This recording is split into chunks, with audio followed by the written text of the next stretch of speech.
something's not quite right about this forthcoming event with Meghan Markle and Prince Harry. You know, the events where several of their charities, they're coming over to the United Kingdom to visit them because they're very close to their heart. Now, of course, there's lots of speculation of what we can look forward to and more importantly, whether they're being paid or not. So as ever, we did a bit of investigating and here's what we found out. Hi, good morning, Neil Sean here in the very heart of London. Nice big wave to you all, one and all, yes. Not bad day actually today. It's more cloudy than we haven't seen in the last few days. Still very close as we see over here. I don't know if you say that in your part of the world. A little bit warm, you know. Yeah, could do with a breeze. Never happy. Also, thank you for your kind comments about some of the on this day. As ever though, to your breaking royal story of the day.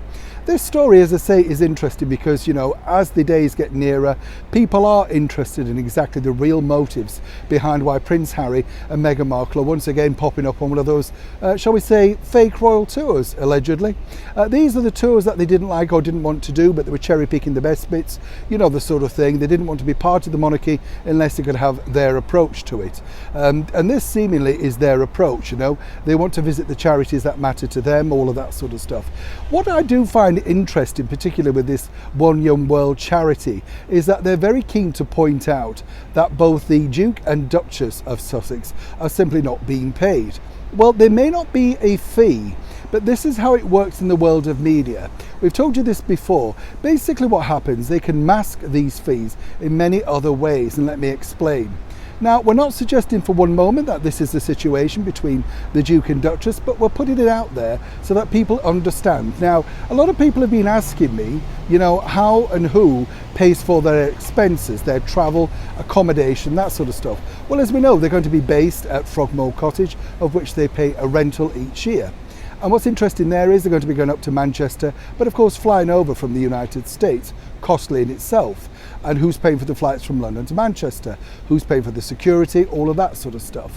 What we can tell you is this, that, you know, while there may not be a fee attached, and they are very insistent upon this, this particular event is very, very, well, some might say expensive. Up to £3,000 to hear Meghan Markle give a keynote speech. And as a lot of people have pointed out, you know, they're not professionals in this field, it's just their thoughts.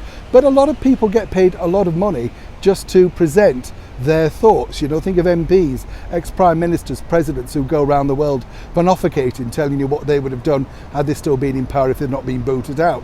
You get the picture. So this is exactly where Harry and Meghan are now. And as I say, £3,000 a ticket, which apparently you don't have to pay if you're part of the scholarship. But what's interesting is nobody's actually mentioned the expense account of the Duke and Duchess, and in a lot of these situations that can be where the payment for the fee goes, because obviously, you know, people can put down anything, and I'm not suggesting again that this is the case, but this is what happens. It can be £10,000, £40,000 travel expenses, which can be masked as, of course, just expenses, not an actual fee. So I really think if Harry and Meghan want to be totally transparent, they need to be very honest about, first of all, where this money's coming from to bring them over for this, who's actually funded it, and more importantly, are they receiving anything, including expenses? I think if they were more open like this, people would accept the ideas that they're trying to do and present and move forward with their brand, their destiny, whatever you want to call it. But because everything's shrouded in mystery, including, of course, the sort of appearance of the children or the possible appearance, then people really just don't take them seriously. And the bigger problem now is, when that's out there, people will think, who's seriously going to pay £3,000 to sit and listen in a conference talk in Manchester to ex-royals who seemingly are not necessarily the right people who should be speaking about these particular facts?